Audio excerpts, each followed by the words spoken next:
capai melalui konflik, melainkan melalui kesadaran batin dan juga welas asih yang mendorong hubungan saling menghormati dan juga penuh pengertian. Nah, harmoni juga bermakna keselasan antara pikiran dan juga ucapan serta tindakan individu dengan nilai moral serta dengan lingkungan sosialnya.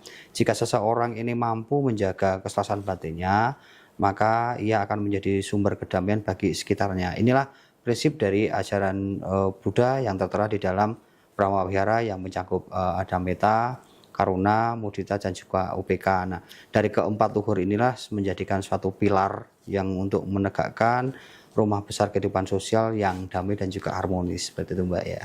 Ya, berarti inti harmoni sosial itu sebenarnya dimulai dari latihan batin setiap individu ya? Ya, betul sekali. Jadi kerukunan sosial ini merupakan refleksi dari batin yang damai. Begitu. Jika kita masih terpenuhi dengan kebencian, apalagi dengan prasangka, maka untuk mencapai kata harmoni atau bisa mencapai harmoni ini bisa dikatakan mustahil. Nah, sekalipun kita hidup dengan sistem sosial yang baik, tetapi kita perlu ingat bahwa kerukunan sosial ini adalah refleksi dari batin yang damai. Jadi di dalam diri kita harus ditumbuhkan batin yang damai dulu, begitu Mbak. Dalam modul Pak, disebutkan bahwa konsep manusia dalam Buddhisme sangat unik. Tidak seperti pandangan religius lain yang menekankan adanya jiwa kekal. Bisa dijelaskan bagaimana pandangan Buddhis tentang hakikat manusia, Pak? Oke, baik. Kalau kita berbicara terkait dengan konsep manusia, apalagi yang dalam Buddhisme ini merupakan suatu konsep yang berbeda dengan konsep-konsep di saudara-saudara kita, dan bisa dikatakan bahwa konsep Buddhisme ini sangat unik begitu ya. Apalagi kita berbicara terkait dengan hakikat manusia gitu. Dalam pandangan Buddhis mengenai manusia ini memang sangat filosofis. Buddha juga mengajarkan bahwa manusia ini bisa tersusun dari 5 unsur eksistensi atau yang sering dikenal di dalam Buddhisme ini dengan pacakanda. Yang pertama yaitu rupa atau bentuk fisik dan juga jasmani. Kemudian ada wedana, ini merupakan perasaan atau esensi, dan juga sanya yaitu persepsi dan juga pengenalan.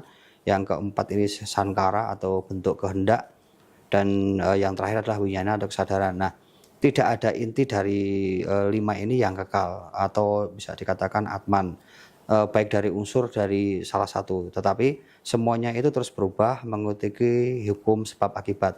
Nah, inilah yang disebut dengan doktrin anatta atau tanpa inti. Nah, bahwa manusia ini proses yang dinamis, bukan entitas yang statis. Tetapi oleh sebab itu maka Buddha juga menekankan pentingnya kesadaran dari diri ya atau sati untuk memahami perubahan ini. Kesadaran semacam ini akan melahirkan kebijaksanaan atau yang dikenal dengan panya, dan juga akan membebaskan manusia dari penderitaan. Begitu Mbak penjelasannya ya.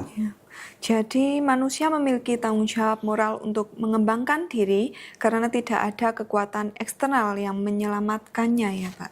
Betul ya. Jadi keselamatan dan juga kebahagiaan ini bukan hasil dari doa semata, hanya doa dan doa gitu. Tetapi merupakan buah dari usaha, dari sadar dan juga moralitas dan juga kebijaksanaan. Nah, inilah untuk menjaga kelahiran manusia ini yang disebut sangat berharga, karena hanya manusia yang mampu berlatih dan juga memahami dhamma, begitu Mbak.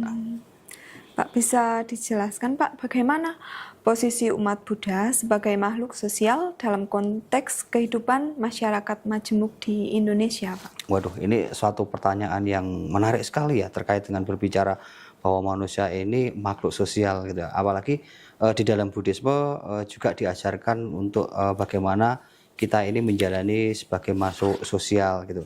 Nah, di ajaran Buddha untuk hidup dengan kesadaran yang sosial yang tinggi, kita saling tergantung satu sama lain, dan juga tindakan kita ini mempengaruhi orang lain, karena umat Buddha diharapkan dengan menerapkan nilai-nilai seperti kasih sayang, kemudian toleransi dan juga pengendalian diri ini misalnya melalui kegiatan sosial gitu, kemudian pelestarian lingkungan ataupun dialog antar agama. Nah, sikap-sikap seperti inilah, sikap-sikap cinta kasih atau metta dan juga belas kasih atau karuna ini harus menjadi dasar ya untuk menghadapi perbedaan terutama perbedaan yang ada di negara kita di Indonesia ini supaya apa? Supaya tercipta masyarakat yang damai dan juga rukun karena dengan dasar cinta kasih dan juga kasih sayang ini akan mendasari bahwa nantinya bisa terjalin, bisa tercipta masyarakat yang damai dan juga rukun, begitu Mbak.